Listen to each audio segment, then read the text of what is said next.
ఒక వ్యక్తిని ఎందుకు గుణపరచాలనుకున్నాడంటే, ఇదిగో ఆయన ఒక వ్యక్తిని మార్పు చెందితే ఆ వ్యక్తిని ఆశీర్వదించాలనుకుంటున్నాడు ఆయన. ఎంతకాలం ఆ తాగుళ్ళో ఉంటారు? ఏముంది? ఒళ్ళుగుల్ల ఏముంది? అందులో ఏముంది? దానికి ఒక పేరు పెట్టాడు మోషే, అల్పకాల పాపభోగం. అల్పకాలం ఉండేది, 1 గంట 2 గంటలు మొత్తు కోసం. నీ జీవితం పాడైపోతా ఉంది కదా, నీ ఆరోగ్యం పాడైపోతుంది కదా, నిన్ను బట్టి నీ పిల్లలు పాడైపోతున్నారు కదా, నిన్ను బట్టి నీ కుటుంబం పాడైపోతుంది కదా, సమాజంలో ధైర్యంగా నా తండ్రిని చెప్పుకోలేకపోతున్నారు కదా, ధైర్యంగా నా భర్తని చెప్పుకోలేకపోతున్నారు కదా, ధైర్యంగా నువ్వు నీ కుటుంబంలో తల ఎత్తుకుని నీ కుటుంబస్తులు ఈ లోకంలో జీవించలేకపోతున్నారు కదా. నిన్ను బట్టి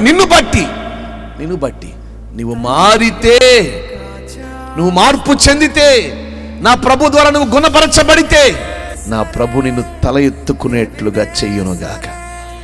యాకోబు మారాడు, జీవితం మారింది, నా ప్రభు మార్చాడు. ఇక మీదట కూడా నా ప్రభు మిమ్మల్ని మార్పు చెందించి మీ కుటుంబాలను ఆశీర్వదించునుగాక.